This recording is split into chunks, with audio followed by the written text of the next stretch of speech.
Hubo un tiempo durante el cual los hombres se hermanaron para pregonar el ideal de pobreza, obediencia y la fe ciega en la Santa Cruzada. Bajo su mando, tierras extremeñas reverdecieron después de décadas de luchas sangrientas.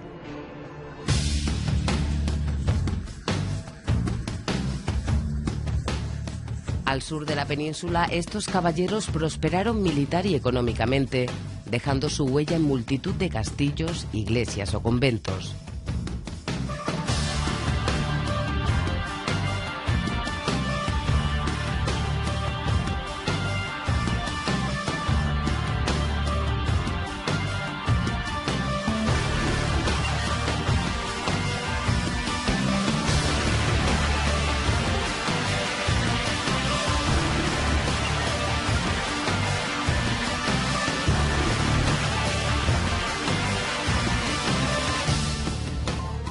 Se bautizaron como los pobres caballeros de Cristo, pero los recordamos como los templarios.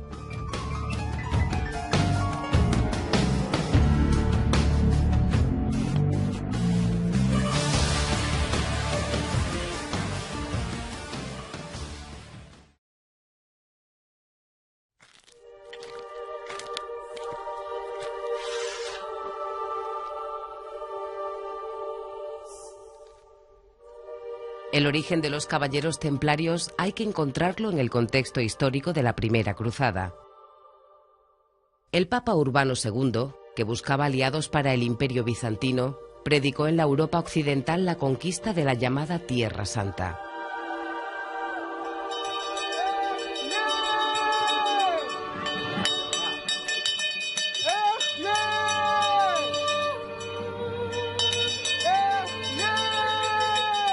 Enardecidos por las palabras del Papa, que prometía vida eterna y el perdón de los pecados, los estados europeos consiguieron movilizar un ejército de 35.000 hombres. 3 años después del inicio de las operaciones militares, los cruzados entraron en Jerusalén. Finalizada la conquista, una parte de los caballeros volvieron a sus países de origen, transmitiendo las experiencias vividas a sus compatriotas, que a su vez iniciaron un peregrinar a Tierra Santa.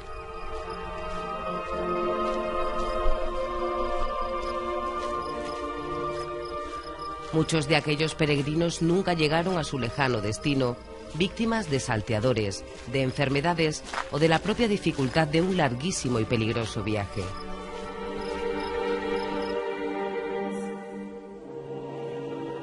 Por este motivo, 9 caballeros franceses, que habían permanecido en Jerusalén tras la Primera Cruzada, fundaron una orden militar a la que llamaron de los pobres caballeros de Cristo, y que nacía con el propósito de vigilar los caminos y proteger a los peregrinos.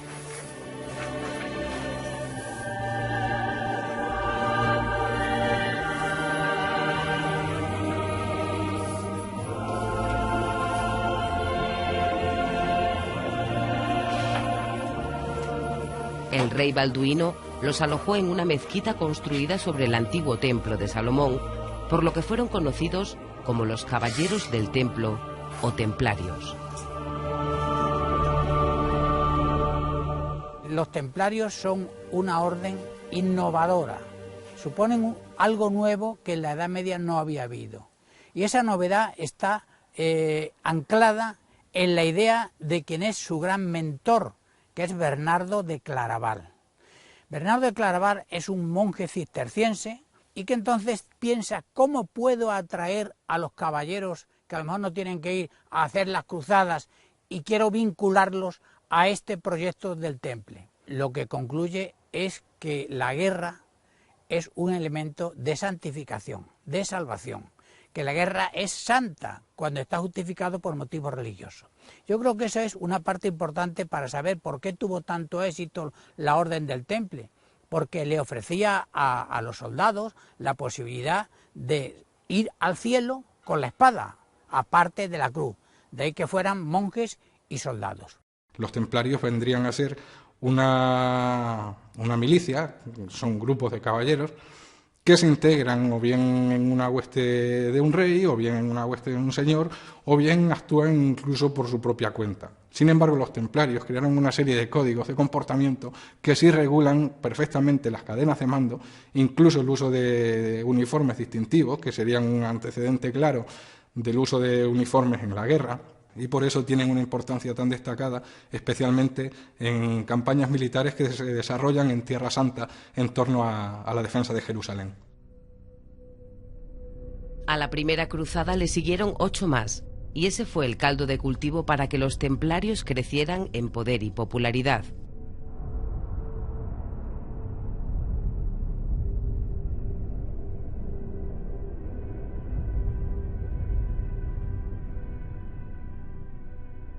Ataviados con un manto blanco y una cruz roja dibujada en él, los templarios combatían bajo el lema: «No a nosotros, Señor, no a nosotros, sino a tu nombre da gloria».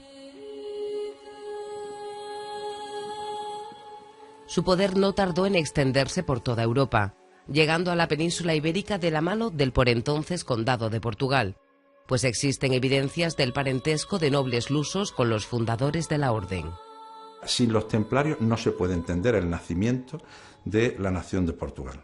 Alfonso Enrique se tiene que ceñir en la Reconquista a los territorios que son de su madre. Empiezan a descender por Portugal y van reconquistando con los templarios todos los territorios hasta que van bajando al sur. Llegan a la zona cercana a Extremadura, ya es su hijo Sancho I el que encarga a los templarios de todo lo que es la reconquista de la parte de Extremadura. Tal vez influenciado por la cercana presencia de los templarios en la frontera portuguesa, el rey leonés Fernando II concede a la orden las primeras posesiones en territorio extremeño. Las primeras noticias que tenemos de los templarios en la actual Extremadura es la donación de Coria por parte de la corona leonesa. El rey de León, Fernando II, entrega Coria a los templarios en el año 1168, en detrimento del arzobispo de Santiago de Compostela, que había sido el tenente de la ciudad hasta ese momento.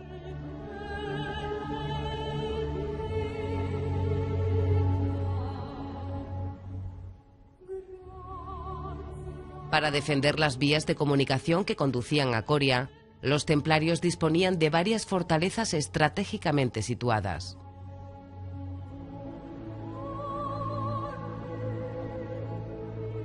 Desde el castillo de Portezuelo, cuyo nombre original era el Portillo, controlaban el puerto que daba acceso a Coria desde el sur. Y por el norte, los pasos estaban vigilados por el castillo de Santibáñez el Alto.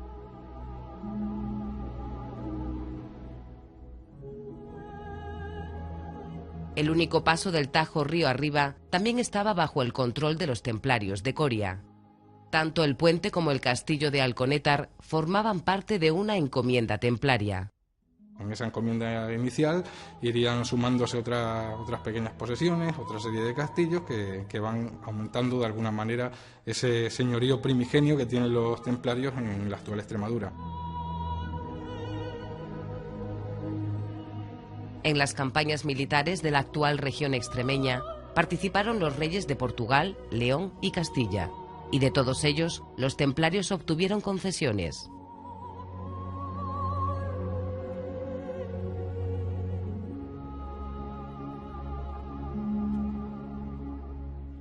El rey castellano Alfonso VIII, fundador de Plasencia, donó a la orden las vegas del río Ambroz. Como la orden militar del Temple ha contribuido en la reconquista cristiana, le regala una población, le cede una población que hoy se conoce con el nombre de Segura de Toro.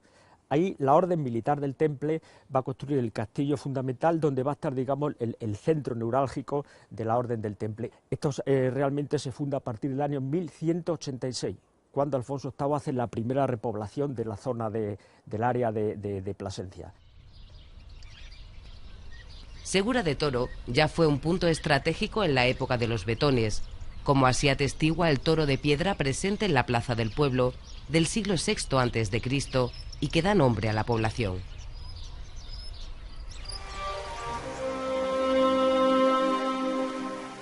La orden militar del Temple controlaba desde aquí el acceso al reino de Castilla. Por ello, la corona les permitió que ocuparan las vegas del río Santiarbás. y le va a regalar también una parcela justamente aquí a nuestras espaldas, en la zona que nosotros conocemos como Santi Hervás, donde va a construir una ermita dedicada a los mártires San Gervasio y San Protasio, que son mártires cristianos de Milán. De San Gervasio procede el nombre de Santi Hervás, y de ahí deriva el nombre de Hervás, que son dos pueblos distintos. El origen de Hervás, por consiguiente, es templario. A partir del año 1208 es cuando Alfonso VIII, digamos, hace la segunda repoblación y cuando consolida toda esta zona, y es cuando construye lo que hoy conocemos como el lugar de Hervás, con esta fortaleza, esta muralla que nosotros llamamos castillo, en cuyo interior se va a crear la iglesia de Santa María y se va a desarrollar posteriormente el pueblo que conocemos con el nombre de Hervás.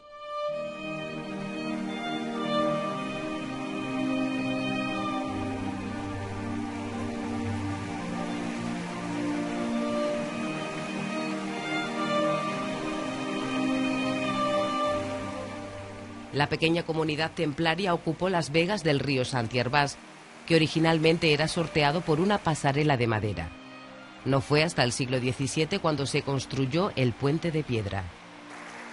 Este era el único paso habilitado para unir Hervás con el desaparecido asentamiento de Santi Hervás, donde los monjes construyeron la ermita dedicada a San Gervasio. También había una casa de oración y tenía una pequeña torre que con el tiempo se llamó la Torre de la Magdalena, porque posteriormente, a partir del siglo XIV, se introduce la devoción a María Magdalena, que es otra imagen que tiene devoción por la Orden del Temple, y posteriormente se conoce como la zona de la Magdalena. Era una parte donde se recogen a los peregrinos que van por la zona de Santiago de Compostela, y es una parte donde el templo dedica la zona de cultivo, porque estas son las partes más ricas de Hervás.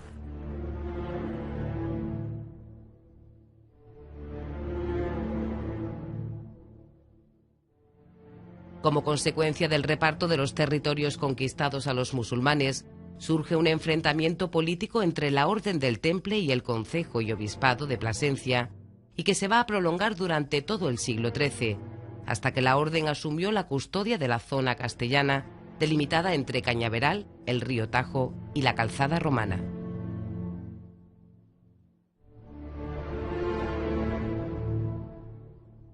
Los restos templarios son escasos en el Valle del Ambroz. Aunque las señales que nos indican su presencia son evidentes, los más de 700 años transcurridos desde la desaparición de la Orden han sepultado y modificado su patrimonio. El vicario de Béjar mandó destruir la ermita templaria en el año 1756 y el mayordomo de la ermita lo que hizo fue reutilizar el material de destrucción para poder venderlo para los fabricantes de otras casas. Y esa fue la razón por la cual se instaló en este lugar las columnas templarias. De los 6 fustes, 4 están historiados. Concretamente en este podemos ver una figura templaria. También vemos en esta parte de aquí, vemos lo que es la luna, los planetas y lo que sería la Tierra, que es un poco pues algunos elementos simbólicos de la iconografía templaria. Aquí vemos la imagen de la Paloma de la Paz, que está posada sobre la esfera del mundo, y en esta otra parte tenemos un Atlante que está sosteniendo, se supone, que el mundo.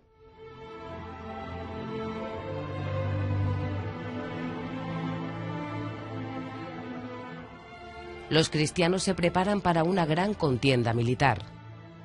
Las órdenes acuden a la llamada del rey castellano Alfonso VIII, que reúne tropas para la batalla de las Navas de Tolosa.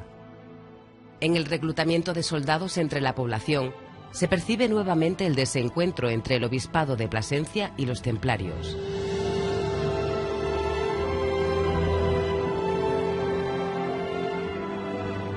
La orden militar del Temple, digamos que va a contribuir con un ejército en la reconquista, pero los hervasenses van a participar en esa reconquista en el ejército del obispo de Plasencia. Las tropas de Hervás fueron muy activas en la batalla, por lo que el rey las premió con la concesión de la Cruz de Oro, que desde entonces luce en el escudo del municipio.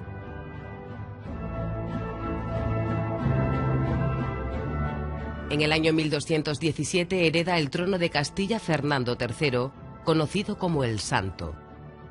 Fernando dará un impulso definitivo a la reconquista cristiana.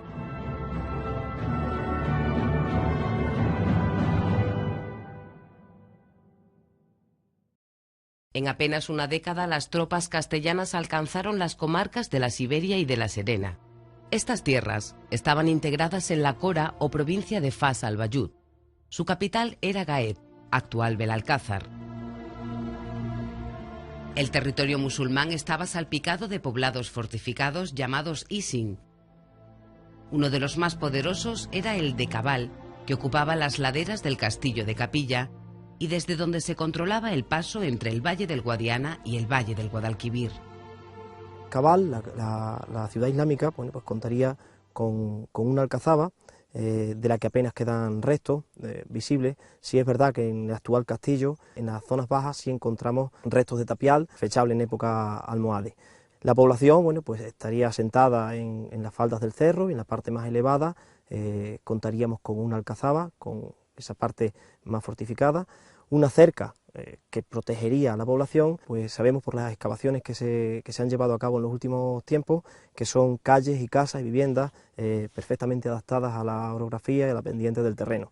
Calles escalonadas, una especie de calzadas que incluso en los pueblos de la zona, por ejemplo como Magacela o Benquerencia, todavía se conservan para acceder desde la calle a las casas. La conquista de la Alcazaba de Capilla debió de ser un episodio de notables proporciones. El rey Alfonso X el Sabio le dedicó una de sus famosas cantigas, obras que constituyen el cancionero religioso medieval del siglo XIII.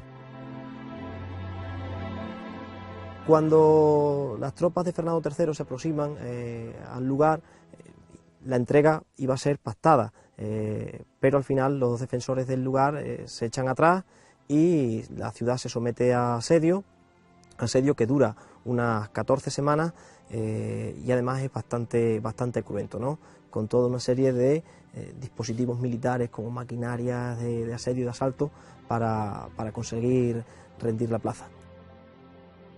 El control del castillo de Capilla supuso un importante logro para consolidar la presencia cristiana en el sureste extremeño. En su conquista participaron las órdenes militares de Alcántara y Temple. Capilla, posiblemente el papel de los caballeros templarios fuera importante en el asedio al que sometió Fernando III a la población musulmana, y por eso de alguna manera el rey compensaría ese esfuerzo militar o ese apoyo militar con la entrega de Capilla, que sería el núcleo, el embrión de la posterior encomienda de Capilla.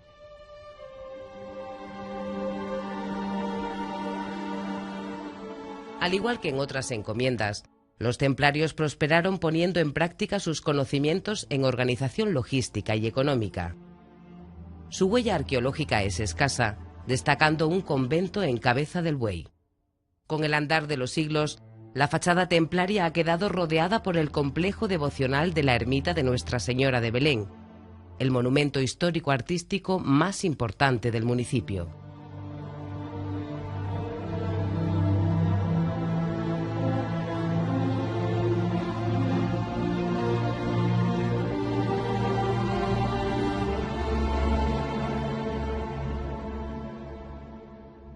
Alfonso IX, rey de León, será el responsable de la conquista de las principales ciudades extremeñas y bajo su reinado se irá definiendo la frontera que hoy conocemos como la Raya.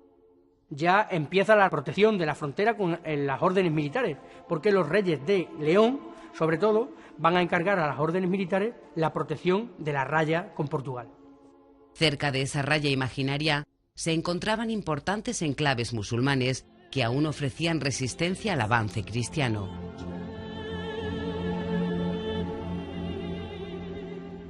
Fray Esteban de Belmonte, el maestre provincial de la Orden del Temple, pues conquista Burguillos del Cerro y Alconchel para la Corona de León.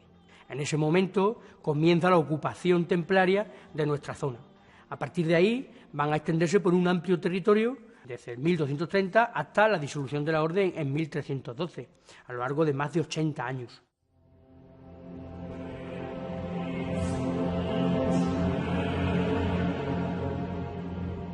Tenemos constancia de la ocupación a partir de 1230 por parte de los templarios en nuestra zona por una carta de privilegio que concede Alfonso IX a los templarios, donde se dice que se le cedían el castillo de Alconchel, Burguillos de Cerro y todo su territorio por la ayuda que se había prestado en las conquistas de la corona de León.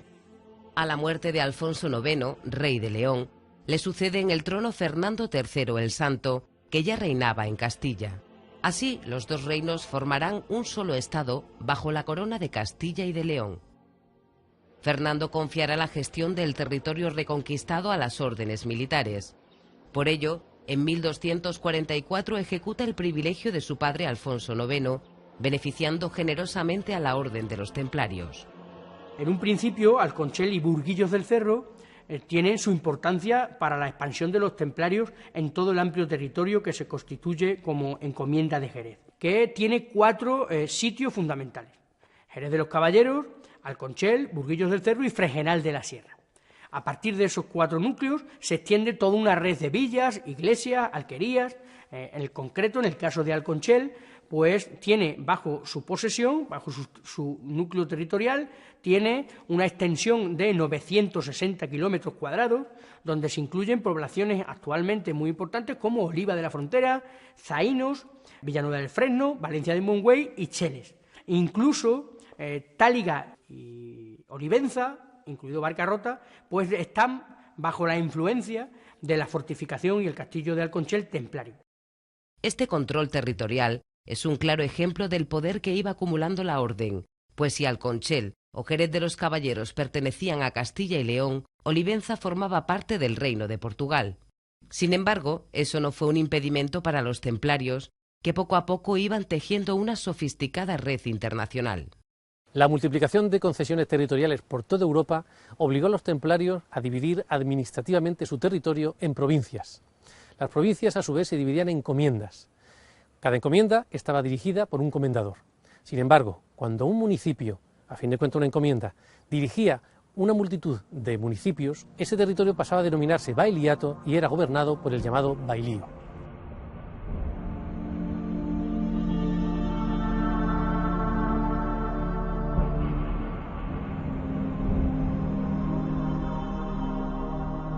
Uno de los bailiatos más prósperos de la península ibérica fue el de Jerez de los Caballeros. Pero antes que pudieran alcanzar sus objetivos, primero era necesario asegurar militarmente la zona y segundo repoblar el territorio. Esta compleja organización se inició desde el castillo de Alconchel. Fernando III le encarga a los templarios la repoblación del territorio bajo la jurisprudencia de Alconchel, y esa repoblación se lleva a cabo de una manera pacífica. Los templarios empiezan a repoblar la zona, a establecer fueros, a establecer cartas pueblas, donde se otorgan unas normas, una serie de privilegios a aquellos moradores que se asienten en nuestro territorio.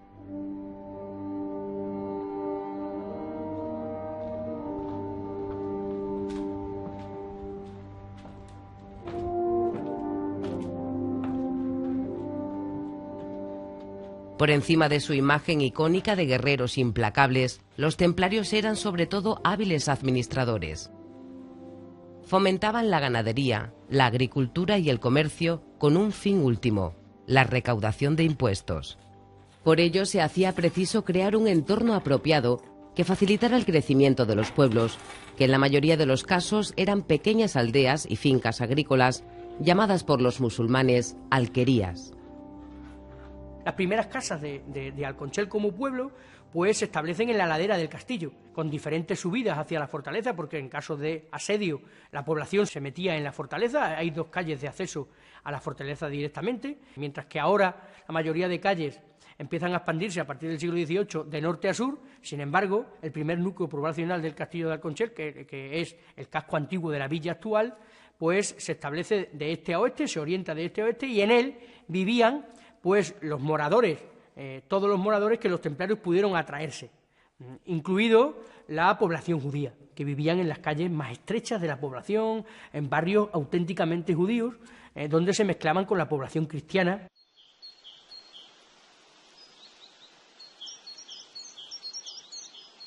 Cuando los templarios se establecen en el castillo de Alconchel, ya existía una importante población judía.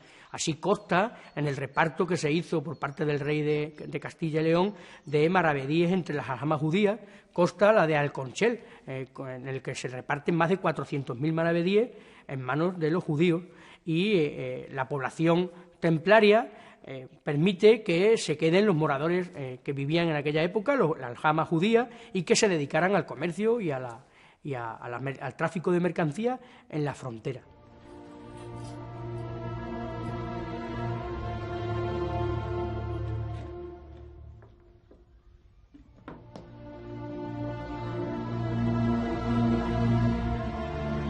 La conquista castellana de Sevilla y demás provincias andaluzas deshizo la peligrosa frontera musulmana al sur de las Vegas del Guadiana. En esa campaña militar, que duró más de un año, los templarios participaron activamente. Tenemos noticias de que los templarios son importantes a la hora de escoltar a grupos de personas que están buscando víveres y están buscando mantenimiento dentro del asedio para los hombres, para los guerreros y también para los animales. Son operaciones que llaman de forrajeo. Pues bien, dentro de esas operaciones de forrajeo parece que los templarios tendrían un papel destacado. Y es posible que algunos de esos caballeros templarios que están acompañando al rey en el asedio de Sevilla procedan precisamente de la zona de la actual Extremadura, de la encomienda de Jerez.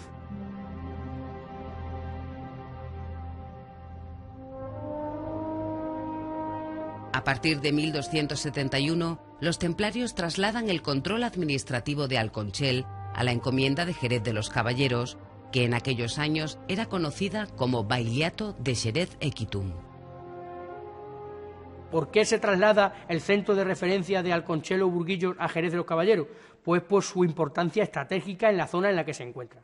Teniendo en cuenta que la encomienda de los templarios está desde Fuentes de León hasta la Codosera, pues ellos se establecen en Jerez por ser la zona más central y por ser un núcleo muy importante con sus murallas mejor protegido que el castillo de Alconchel o que cualquier otro castillo. La estructura jurídica se establece con un maestre principal en Jerez de los Caballeros y diferentes gobernadores establecidos por los templarios en los pueblos que tienen bajo su encomienda. Entre ellos había 7 núcleos más importantes y uno de esos 7 núcleos sigue siendo el castillo de Alconchel como núcleo central en un territorio de frontera principalmente.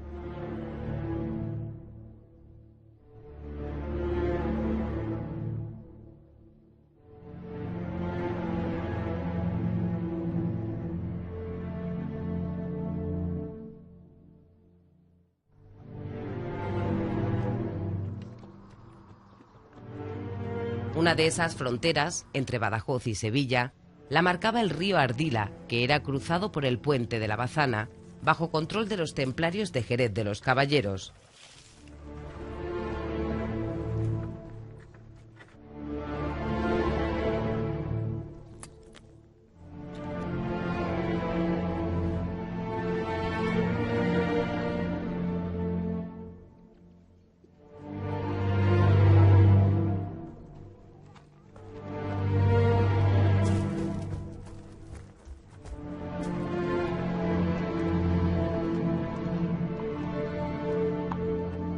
Aquí obtenían beneficios directos mediante el cobro de pontazgos, un impuesto de frontera por cruzar el puente. Las encomiendas tenían como finalidad recaudar dinero para ser enviado a Oriente y así sostener la presencia cristiana en Jerusalén o Trípoli. Más que acumular y ocultar tesoros, los templarios gestionaron riquezas que les dotó de un poder internacional, generando envidias y resentimiento entre los reinos cristianos. Fue solo cuestión de tiempo que los templarios cayeran en desgracia y fueran perseguidos hasta su trágico final.